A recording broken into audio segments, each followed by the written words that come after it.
అందరికీ హాయ్ అండి. Welcome back to my channel. ఈరోజు రెసిపీ వచ్చేసి బెండకాయ ఫ్రై. కొంచెం ఇంగ్రీడియెంట్స్ చేంజ్ చేయడంతో ఈ కర్రీని చాలా టేస్టీగా చేసుకోవచ్చు. అలాగే 2, 3 డేస్ అయినా సేమ్ టేస్ట్ ఉంటుంది. అంత బాగా కుదురుతుంది. ఇది ఎలా చేయాలంటే ముందుగా 4 టేబుల్ స్పూన్ల ఆయిల్ వేసుకోవాలి. బెండకాయ ఫ్రైకి కొంచెం ఆయిల్ ఎక్కువే పడుతుంది. కానీ టేస్ట్ సూపర్‌గా వస్తుంది. సో, నెక్స్ట్ 1 టీ స్పూన్ ఆవాలు వేయాలి. ఇవి కాస్త చిటపటలాడాక 1 టీ స్పూన్ జీరా వేయాలి. అంతే అండి. వేరే తాలింపు దినుసులు అసలు అవసరం లేదు. నెక్స్ట్ 2 పెద్ద ఆనియన్స్ ఇలా కట్ చేసుకొని వేయాలి. ఈ ఆనియన్స్‌ని కాస్త ట్రాన్స్‌పరెంట్ వస్తే చాలు. దీంట్లోకి కరివేపాకు వేయాలి. కరివేపాకు టేస్ట్ కూడా ఈ ఫ్రైకి చాలా బావుంటది. నెక్స్ట్ ఇవి కాస్త వేగాక అంటే ఒక 2, 3 మినిట్స్ వేపితే సరిపోతుంది సిమ్‌లో పెట్టి. నెక్స్ట్ ఇందులోకి మనం బెండకాయలు వేయాలి.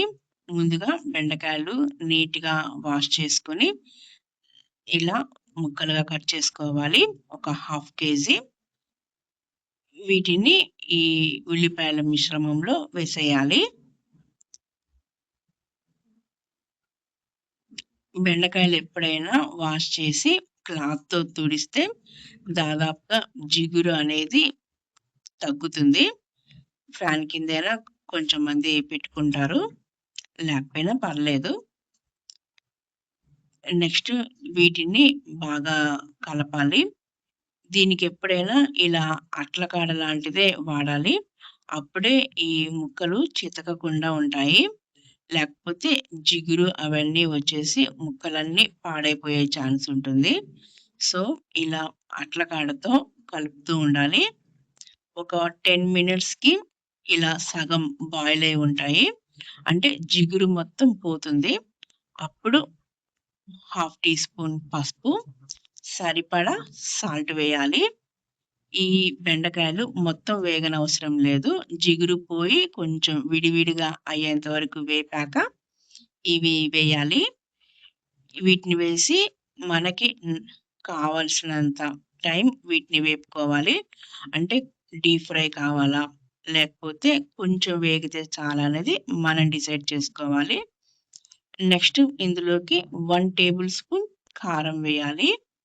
ఇందులోకి పచ్చిమిర్చి వేయనవసరం లేదు. కారం సరిపోతుంది. ఈ కారము దగ్గరుండి కలపాలి. అడుగు పట్టి మాడక ముందే దీంట్లోకి మనం ఒక మసాలా అనేది ప్రిపేర్ చేద్దాం. ఈ మసాలా వేస్తే ఈ బెండకాయ టేస్ట్ అథెంటిక్ స్టైల్‌లో వచ్చేస్తది. చాలా చాలా బావుంటుంది. నెక్స్ట్ 2, 3 డేస్ అయినా అస్సలు పాడవదు.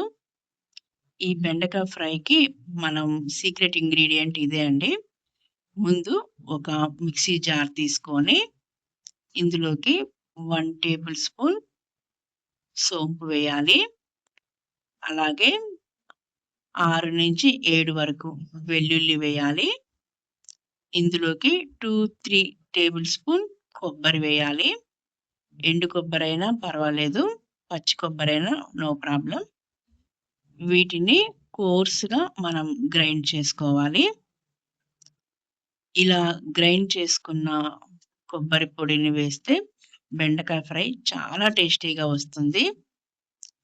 నెక్స్ట్ ఈ గ్రైండ్ చేసుకున్న మిశ్రమాన్ని కూడా వేసేసి ఒక 2, 3 మినిట్స్ కలిపితే చాలు. కొబ్బరి అడుగంటకూడదు. మనం కలపకపోతే కొబ్బరి మాడిపోతుంది.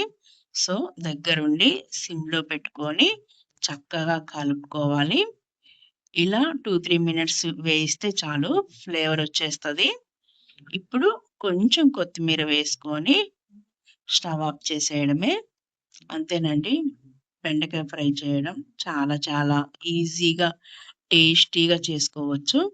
దీనికి కాంబినేషన్ ఏదైనా రసం కానీ, పప్పు కానీ చేసుకోవచ్చు. ఓకే అండి. నా వీడియో మీకు నచ్చినట్లయితే please like, share and subscribe my channel. మరిన్ని వీడియోస్‌తో మళ్ళీ కలుద్దాం. Thank you for watching.